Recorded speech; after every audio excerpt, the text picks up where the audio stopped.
without further ado, the first edition of the 11. Would you like me to go first, or would you like to have the honors of going first, Luis? Are we doing like all 11 or one position? Let's go position by position. All right. All right, let's do a little intro to this. We've come up with a new segment of the show called The, in quotes, 11. And what we mean here is that we will pick a different topic for every other week, and we'll bring in different players that we think fit this category and why we think they would be in our starting 11 of that category of the team. So if there was a new expansion team to the MLS of this category, for example, this week is the worst 11, which would qualify as the worst players that the two of us feel would make this team. So, without further ado, let's start in the back. The rock-solid goalkeepers, a minor plural, goalkeepers. I have all of Arsenal's goalies from last year. I have Szczesny and from last year. He's playing well this year. I'll give him credit for that. Yeah. However, I couldn't choose because I picked Fabianski, and then I was like, wait, Almunia was terrible too. And Szczesny was terrible. And then they tried to bring back Jens Lehmann, who I can't even imagine, 40. He could be my grandfather. I think he was 42 years old. And they tried to bring him back because of how many injuries they had with Fabianski and Almunia. But let me hear your goalkeepers. I have Carroll. Do you remember him? I do not remember Carroll. He played for Manchester United. No? Did he look like Andy Carroll? And in West Ham? Nah, he was like a stocky blonde guy. But the goalkeeper took a goal kick and went all the way to the other side, and he went to catch it and bounced off his chest, and somehow he managed to slap it in. I think I've seen that. Or like I was trying to look through goalie blunders. And the only one I could think of was Paul Robinson, where he kneeled down and it hit the bump in the turf and went over his head. Paul Robinson had a couple. I checked actually the stats for most goals allowed by a keeper in one EPL season was Paul Robinson. He was solid though, man. I agree that he was a good keeper, but he had one terrible year with Bolton where he had 48 goals scored on him. Oh my God. We got some quality keepers in our worst 11. But now he's playing in the 10th tier of the English division. So that's the Sunday bar leagues, right? The 10th division, that's the guys that they go drink heavily Sunday afternoon, and then Sunday night they have a game. Yep, that's where he's at. Yep. Well, let's move right back, or move right along to the left back position. JB, Johnny Bornstein. In parentheses next to this, I have all my descriptions for why I picked this player. I have Jonathan Bornstein, in parentheses, nuff said. That was mine. That's the one we have in common. Yeah. How, on a scale of 1 to terrible, how terrible is Jonathan Bornstein? He's terrible squared. Yeah. I think that's a good assessment. Okay, center back. I have my left center back as Jamie Carragher. He is the only person to have ever scored on a penalty kick on himself. Granted, it was in, I don't know if you remember this, it was in his testimonial match against Everton, because he grew up as an Everton supporter when he was a young lad. So he gives away a penalty against whoever was playing goalie. It wasn't Pepe Reina. I was watching the clip yesterday.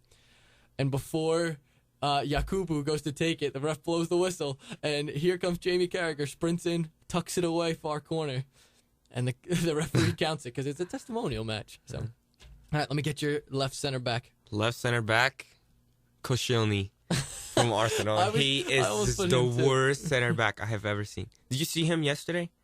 I did not. They played a through ball, and he went to clear it and missed the ball, and their forward ran around them and scored. Swing and a miss, strike one. I was like, oh. Yeah, and it's like a flat pitch, so there's no excuses. Yeah, I mean, it's like playing on carpet over there. It's not green lane, so you can't. Exactly, no excuses if it's not green lane. Yeah. All right, we got right center back. I don't know if you've ever heard of this guy, Ali Dia. Have you ever heard of Ali Dia? Mm-mm. All right, well, here's the story to Ali Dia. He went to PSG, the PSG manager, Graham Sousnes, and told him that he played for Senegal, and he was the distant cousin of George Weah. You know, the great Senegalese. Yeah. Well, he's not related to George Weah in any way, shape, or form, but the manager bought it and put him on. He subbed him in for 52 minutes and cut him after that game because of how bad he played. Realized that he had never played for Senegal in his life and was not related to George Weah. Props to you, Mr. Ali Dia, for pulling that off. But I think it's so funny that all he needed was 52 minutes to realize that not only was he not related to Ali Dia, but that he had never played soccer in his life before. Right center back, Luis? Johnny Evans. Johnny Evans. Easy Saw pick. it coming. Yeah. I mean, if he's not hurting, putting somebody out for a season-long injury, then he's getting a red card. Good old Johnny Evans. All right, right back. Still playing. Let me preface this for why this man took my right back position. He's technically a center back, but I want to hold down the fort in the back with this guy. 17 own goals in his career, and he's still going. 10 for his time at Blackburn and he's currently at Aston Villa, and he has 7 for the nation of Ireland. Richard Dunn, ladies and gentlemen. How do you manage to score 17 own goals in your entire career? That's the most out of anybody. I can't even imagine if somebody scored more own goals than that. How is that possible? That's ridiculous. Solid, man. Okay, go ahead. I have Scolacci. Oh, you Hit another one. Wait, okay, before we continue, do you just have every Arsenal player ever? No, that's actually there's one more. There's one more. I tried not to do that. I had Arsenal keepers, but then I thought of Koscielny. It's hard, man. I know. Their back I was line. thinking of Chamberlain. There was a couple other guys that came to mind. But, okay, let's move into our, worst 11 midfield. We've got... Oh, wow. How did you say this name? What was his name? The Qatar player? Oh, I forget what Fahad Khalfan? Yeah. No one's ever heard of him, but he plays for the Qatar national team. Everyone has seen the clip, though. They will be hosting the World Cup in 2022, and this player starts for this team. Playing against Uzbekistan, gets a breakaway, dribbles into the 6, and tries to shoot it with the outside of his left foot instead of his right, and it hits the post and goes out. I'm not even kidding. There's no goalie, no defenders within 12 yards of him, and he still misses. Well done, son. Well taken. Go ahead. Who's your left mid? Left mid, Frimpong. Frimpong. That's the last Arsenal player. Get him out of the way. He's gotten 12 starts with the senior team, and 8 of those he's gotten sent off. Oh my God, that's got to be a record of somewhere. Yeah, I don't know. He released some article that he's actually calmed down. Yeah, he's seen an anger management. Yeah. So that leaves us with center mid. Ricardo Clark. That's also another one. Yeah. I have. Was that one of the guys you didn't think I'd agree with? Yeah. No. Oh, okay. I was gonna say I can't stand Rico. This is terrible. Yeah, he in the World Cup was the one that he didn't play well in the first game that he played. I can't remember if it was England or if he played in Slovenia.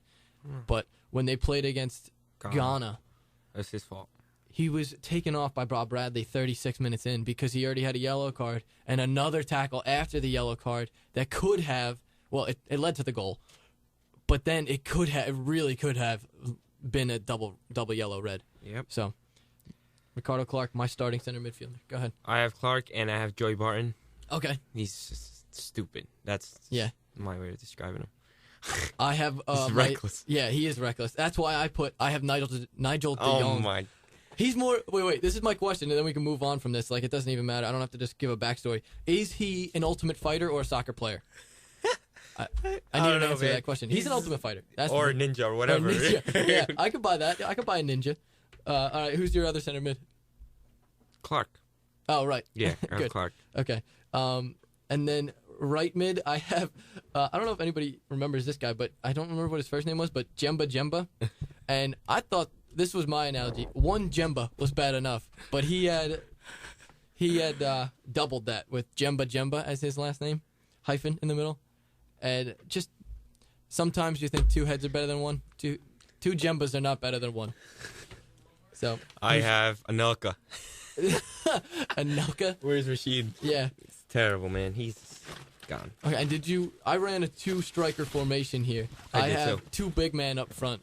I might have that. Andy Carroll and Emil Heskey as my 2 worst strikers of all time. Andy Carroll, I'm pretty sure he shows up to every game drunk. I'm 90% sure he lives at home with his mom in his basement playing Xbox all day, yelling, "Ma, meatloaf!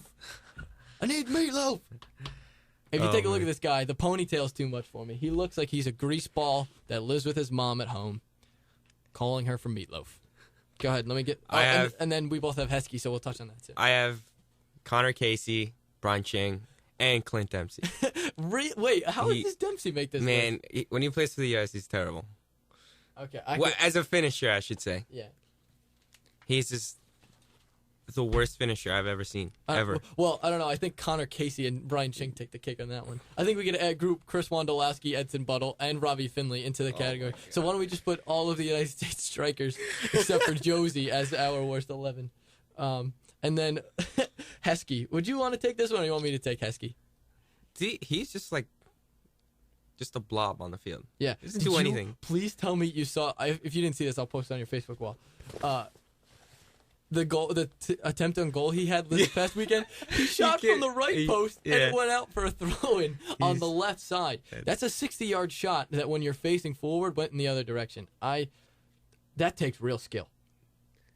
I mean, you saw he played terrible in the World Cup. He had a breakaway on Howard in the World Cup, messed that up. I mean, he can't even play a target forward. I want to know what the last time is that he scored. Have you ever seen the video of it's like a FIFA reenactment where they say the ultimate player, and they did a Heskey thing, and it was him falling and missing shots? That describes it for me right there in one set. And to captain this team, my captain would definitely be Emil Heskey. That's why I left him for last. Yep. But okay, that's it for us today for Offsides. We'll be back next week. I'm going to turn it over to Kevin here. So you're listening to 91.3 FM WTSR at the College of New Jersey. Open your mind.